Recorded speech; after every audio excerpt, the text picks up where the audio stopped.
ঠিক আছে মোৰ নাম প্ৰফেচাৰ প্ৰশান্ত কুমাৰ শইকীয়া মই গুৱাহাটী ইউনিভাৰ্চিটিৰ প্ৰফেচাৰ ৰায়মনা নেশ্যনেল পাৰ্কৰ নামটো আমি শুনিছোঁ মানে যেতিয়াৰ পৰা আৰম্ভ হৈছে তেতিয়াৰ পৰাই আমি শুনিছোঁ কাৰণ আগতে আমি জানো নামটো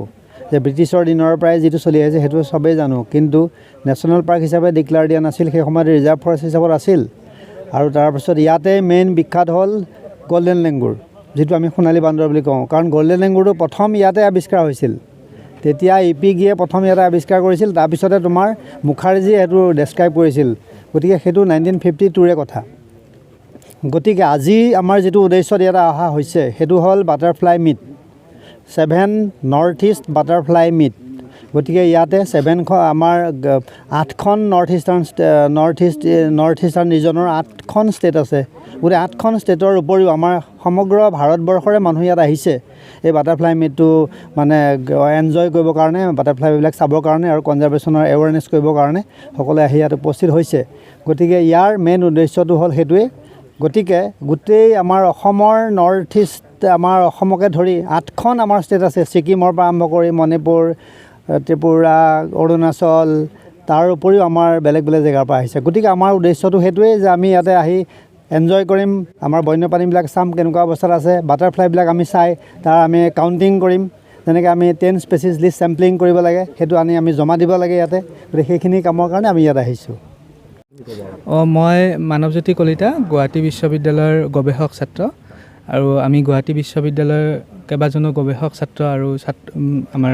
মাষ্টাৰ ডিগ্ৰী ছাত্ৰ ছাত্ৰী বাটাৰফ্লাই মিটত আহিছোঁ আৰু ৰায়মনাখন নতুনকৈ ঘোষণা কৰাৰ পিছত আমাৰ উৎসাহ বাঢ়িছে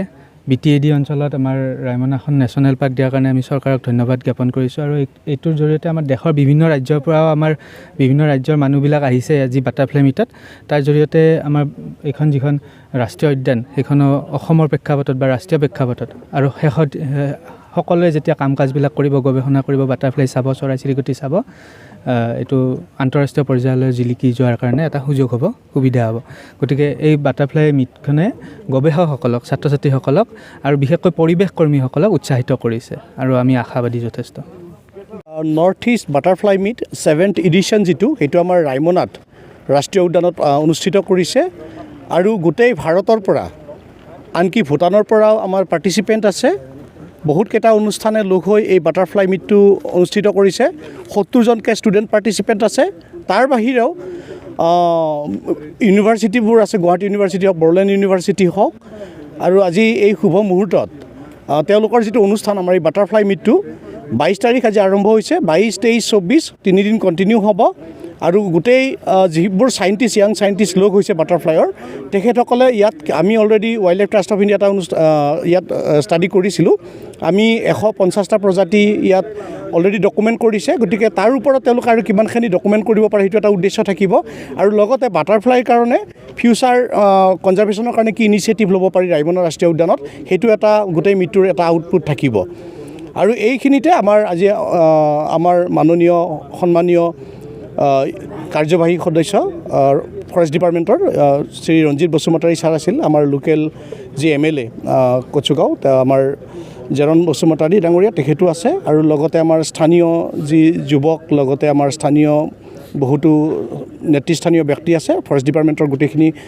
অফিচাৰ্ছ আছে ইনক্লুডিং DFR ৰেঞ্জ অফিচাৰ্ছসকল আৰু সেই শুভ মুহূৰ্ততে যিহেতু আমাৰ ৰায়মনাত নতুনকৈ যিহেতু ঘোষিত হৈছে বহুতখিনি ইনফ্ৰাষ্ট্ৰাকচাৰ হৈ আছে তাৰ ফলতে আজি মানুহে আহি যাতে ৰায়মনাৰ এটা চাইনেজ ভাল চাইনেজ এটা মানে বনাব পৰা নাছিল আজি সেই চাইনেজটো আমাৰ মাননীয় EM ছাৰে চাইনেজটো আজি উদ্বোধন কৰিলে গতিকে ৰায়মনা মানে ৰেডি টু হষ্ট মানে ভিজিটাৰ্ছ আৰু 11 তাৰিখে BTC চৰকাৰে আৰু অসম চৰকাৰে মানে 11 তাৰিখে ৰায়মনা আন্তঃৰাষ্ট্ৰীয় ভিজিটাৰ্ছৰ কাৰণে এটা সৰু অনুষ্ঠান অনুষ্ঠিত কৰিব 11 নৱেম্বৰ তাৰিখে য'ত মানে ইংলেণ্ডৰ পৰা 16জন ভিজিটাৰ্ছ আহিব বুলি তেওঁলোকে ঘোষণা কৰিছে তেনেদৰে আমাৰ ৰায়মনা আগবাঢ়ি যাব বুলি আমি আশা কৰিছোঁ